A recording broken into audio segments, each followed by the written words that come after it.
Welcome to a guided demo through configuring KFS's mobile check-in.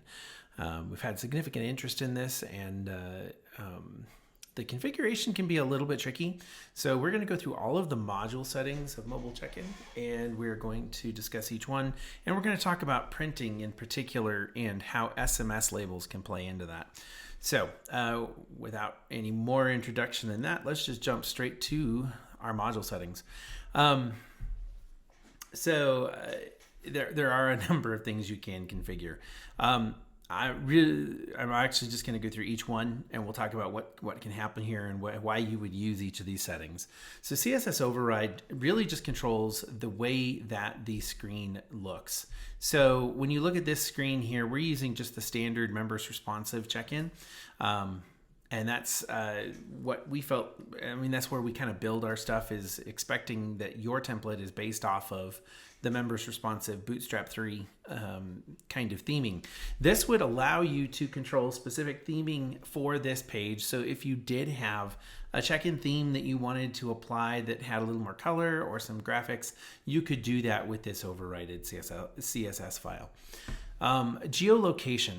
So we do have the capability of building a geofence, if you will, for devices that hit this page. The difficulty is all it's going to do is prevent them from checking in if it can't identify the location of the phone. Since this is not an app, this is a web page, the web page will ask the user whether they want to enable geolocation services or location services for that browser. And if the user clicks no, then they can't use this. So we typically suggest people leave that turned off. So disable true. I recognize that's kind of a double negative there, but to go ahead and disable geolocation, because it's just, it isn't as sophisticated or as precise as you would expect, especially with a web browser. If it is something you want to use, you're welcome to use it. So distance allowed, that is going to be the how many miles, and it is in miles, so that already gives you the idea that you can't build a geofence any smaller than 1 mile. But so the distance allowed from the point. I'm going to jump down here just a little bit. So this latitude and longitude, this describes that central point where that circle is built around. And then this is the radius of the circle. All right, moving on to enable keypad. So this is true or false, whether you're going to show the keypad. On most mobile devices, if you were to tap into this field, it's going to go ahead and bring up the dial pad down here. Showing the keypad is showing these group of 9 buttons right here. Included in active reasons. So oftentimes people will get deactivated within your church for whatever reason. If they come to check in, we'd really rather that they check in under the record that we can find, as opposed to creating another record that has to be merged. So what we have done here is created the ability to include inactive people based on their inactive reasons. So for obvious reasons, we don't want to include deceased people or people who are marked as deceased, because that can cause unnecessary pain for people. But if they've moved, or they don't have an activity, or they're no longer attending, we kind of want to go ahead and still include them in that search based on the phone number, so that we can allow them to be checked in. Kiosk impersonation. Now, this is probably the single most confusing piece of our mobile check-in. In order to follow the settings that are already created inside of Arena for check-in, we chose to impersonate a kiosk. And what that really means is that we're going to be using a kiosk's settings for their schedule and for their locations, and for which printer we're going to be targeting. So it makes a lot of sense for most things, but obviously some things are skipped. So if it's inactive, you're not going to be able to use that kiosk effectively. DNS name and description aren't really used by our mobile check-in. The theme is obviously not used. However, the default printer is the printer that will be targeted when we go to print labels. And it's worth having a discussion about printers here, especially for our friends who are hosted with some other provider that may or may not have direct network access to your printer. If you cannot target your printer using the Windows System Print dialog, this Windows System Printing, this kind of thing where you would install a printer here, if you cannot install that printer on your Arena server, then we're not going to be able to print to it. So work with your hosting provider to get either a network connection or so you could do it with a VPN. You could do it by port forwarding your printer out to a known IP and then target that from your Arena server. But somehow you're going to have to install a printer in, on that Windows box that is your label printer in order to get labels to print from Mobile Check-in. And then we also pay attention to this for locations so that we know which locations this particular implementation of Mobile Check-in is allowed to check into. Okay, so with that out of the way, and there may be more questions with that, please feel free to hit us up at support@kingdomfirstsolutions.com if you need some additional clarification on that, or reach out to us in our Slack community, and we'd be happy to answer those questions. All right, minimum phone search digits. When we are searching here, a lot of times for an on-site kiosk, you'll use just 4 digits. And that can be pretty handy because it's faster when you've got a line of people and it's a common device. However, when you're using mobile check-in on someone's device, like they're using it on their particular cell phone, it actually makes a lot more sense to use more digits. 2 reasons behind this. Number 1, if you're going to use SMS labels, we really have to have all 10 digits, and we'll look at the setting a little bit later on here that will show you why we have to have those 10 digits. And basically it's because we're going to send an SMS label back to the number that they put in here. Additionally, we're going to store this number, whatever they put in here, to a cookie so that the next time that user hits this particular page, they don't have to put in their phone number. And that's really handy when you're talking about a person's personal browser on their cell phone. There's no reason for them to have to put that in more than one time. So we're going to go ahead and just enter this. Actually, let's do this one. So we're going to go ahead and enter that number here, and we're going to search that number. And it's going to come back, and this one I think is going to find multiple families, and it's going to ask us which family are we trying to check in here. And we were doing a little bit of testing there with Kristen Rogers. So hi, Kristen. Once you select that family, then you're going to see the people in that family as you would expect, and you can check them in. Now, if they come back to this check-in page without having typed in anything, you're going to notice it comes right up to the family. That's because it picked up that phone number off of the cookie and said, well, we know that this is probably a personal device, and we want to just go ahead and get them as quickly as possible to that family selection or to that check-in. So there's really no reason to push them back to this keypad entry. Now, obviously, if you hit the search again button, you're going to come right back to this search entry. So that's why we suggest going for 10 or at minimum 7. But if you're going to use SMS labels, which we will get into more detail on those in just a second, if you're going to use SMS labels, you've really got to use the 10-digit. Okay, phone number cookie. That's what I just talked about. You can disable this phone number cookie, but typically you want to leave that enabled because it just speeds up that check-in process for the folks who are using it. Print provider. So we provide a print provider at installation time. You may have to come in and configure this just to say I want to use the reporting services provider. This is what allows your prints to be generated and sent off to the printer. So make sure that you get that configured, and really there's only one option.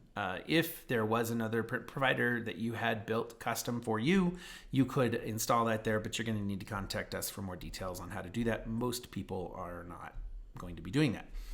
Proxy user, this is just the string that's stored in the database for any actions that are stored into the database as the the user who last touched it. It's helpful perhaps if you've got multiple implementations of the mobile check-in to be able to differentiate which mobile check-in actually wrote that check-in record. Redirects. Once you are done with the check-in process, you can redirect the user to another page that might have some upcoming announcements, or maybe a guide to maybe it's a reminder of the health situations. I mean, that's very pertinent today. So you put the URL in here, and then you set that redirect timing, and that can be any page really. You can redirect them back to your main website, and then just the timing on how fast that's going to go. All right, security codes. When Arena was launched back in the day, you kind of just had to live with the family code, or with the code that you got, and you got a code per person. And there's some benefits to having that code per person. However, what we wanted to provide is a family code, because there's also benefits for a family code. So you can either turn that family code to true or false. If it's false, each individual who checks in will get their own code. If you leave it as true, then each individual who gets checked in is going to get the same code, and it'll be that family code. We do allow you to set the number of characters on your security code, the maximum being 8. So you get a little bit of control over how you want that to look. And then you can control which characters you're going to allow in your security code. If you're still using display boards in your sanctuaries or in your worship spaces, then sometimes they're restricted on what characters they're able to display. This allows you to control that. All right, SMS labels. So one of the things that mobile check-in will do is it can send the claim label, the parent label, to the phone number that was used to originally check in. So if you enable SMS labels, then that's going to allow those to be used. Again, like I said, it's going to send that SMS message back to the number that was used to initially search for check-in. The reason why for that is if grandma's checking in some grandchildren and she's got that can check-in relationship, we don't want to send the claim label off to mom when grandma did the check-in. So we want to make sure that whichever phone number did the check-in, that we send that SMS label back to them. The SMS label is really going to look very much like your labels. It's actually controlled via Liquid, and you can do a lot of customization in there. And I think we'll hit that setting here just a little bit further. Exclude labels from printing. So if we are using SMS labels, we don't want to print that parent label or that claim label. So this allows you to say, hey, in the event of an SMS label, please don't print this particular label because it's not of use. If there is no SMS on the account or the person that put that phone number in, this is going to put that SMS warning up there. This is the site URL for your Arena. So this has to be a public portal address. And then we're going to put the page on it that has that label page on it. And we'll go look at the module settings for this label page. And there's a module that goes on that page in order to generate those labels. You can control the body of your message. I'm just using the default, which is please click this link, and it'll then substitute in for that curly brace, 0 curly brace with the actual link to view your label. If you're using Twilio to deliver those check-in messages, then you have to pick which number it's going to send out as. If you're using High Ground, it's just going to go out using the configured number. And then if somebody does come in here, we're going to go ahead and update their SMS to enabled. We're going to assume that since we're using mobile check-in, that we're on a mobile phone and that they used a mobile phone number to do that search. And we can force that SMS attribute to be enabled for that phone number. Lot of text customizations. So the check-in button text, this is once we have logged in. going to use a different phone number this time that's going to go straight to this. So it's this button right here, or excuse me, this check-in button down here. What do you want that to actually say? The family picker heading. So back where we saw multiple families, you can control that header. If your location is too far and you got geolocation turned on, what message do you want that to say? If they put in too few digits for search, what do you want that to say? If the device is not allowing location and you've tried to turn on location, what do you want to tell them in the event that that happens, because we wouldn't be able to process it? If there aren't any occurrences that we can check that particular person into, maybe because of the kiosk settings for the locations or the schedules, and there's no occurrences that show up, what message do you want to display there? You can control this phone number label, which is back here on the search page. Your phone number is the default, whatever you would want that to be. You're the phone number not found message. So if you did put in a phone number that is...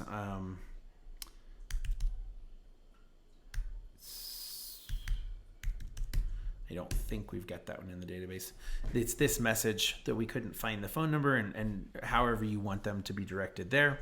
If we're unable to print, it's that print error text, the reload check-in button, and that was after you have put in a valid number. And you want to go back to this search again. So its default is search again. The reload is at the end after you've checked in. There's a button that says reload check-in. And then the search again text, that was the button that I pointed out there, the thank you message and the thank you title. So lots of text customization so that you can make this module communicate in the right tone for your organization. Okay, so that covers the module settings for the mobile check-in. So now let's go look at the SMS label in order to see how that one works. So what's going to happen is we're going to send a link out to the phone number that was used to check in, and it's going to contain a link back to this page and a token. So the token that's going to be sent to that page is then passed off to this module, and this module says, hey, is this token valid? And based on this token, what do I need to display to them so that they are able to claim their child and show the right data? So we've got a couple module settings in here, again, just to allow this to work the way you want it to work for your organization.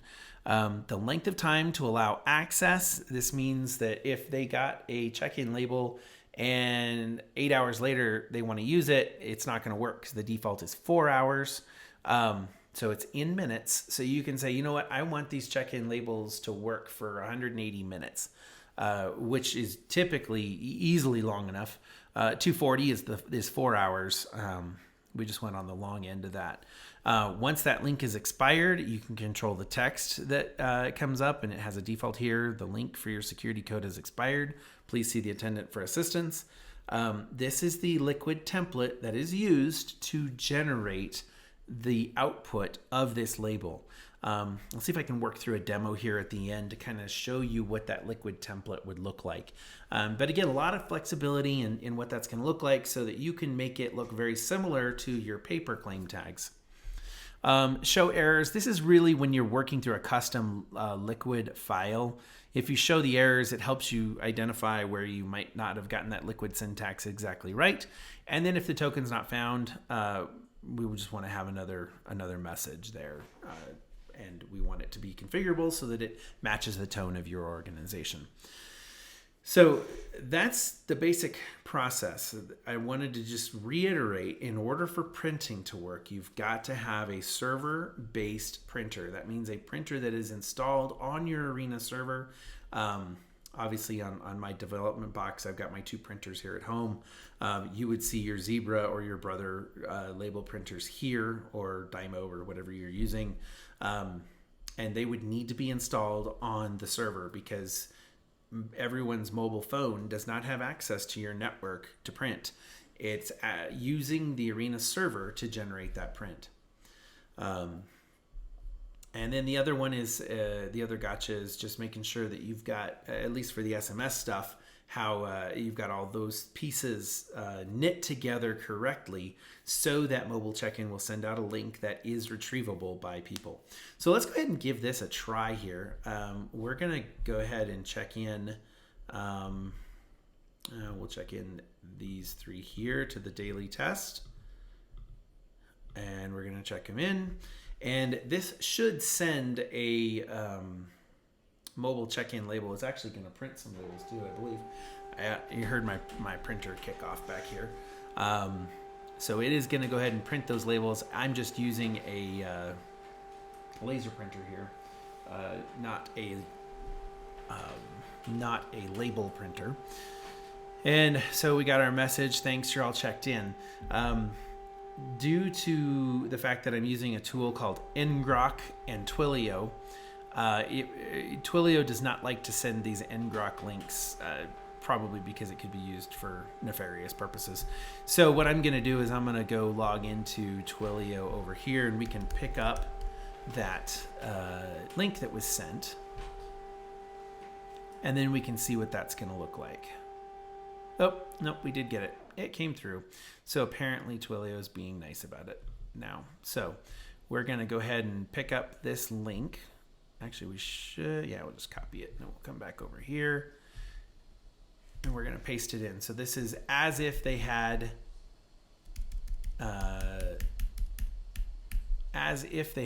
clicked this link. So I'm just kind of cleaning up this link here. And of course, the portal isn't set correctly in this particular view. So let's go view this through this particular portal here so that it will look a little better. And this is how we're generating that label now. And like I said, this is customizable. It is using Liquid to generate this. And this is what it would look like on a Bootstrap 3 template. And why this looks like garbage over here is because I'm in that Arena internal v2 template, and it does not work with external modules very well, as you may have found out. At any rate, I hope that kind of answers the question on how the SMS labels work and how printing works. Again, reach out to us if you have any additional questions. You can join our community Slack. Let's see if I can go pull that up here just to show you where you would do that. What it takes is either logging in or registering with us here. So you can register for your account, pick whichever platform you're using.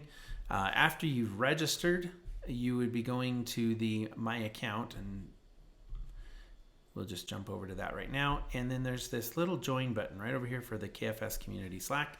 So you are welcome to do that and join that Slack community, and we would love to interact with you there and help you out getting mobile check-in to work for you.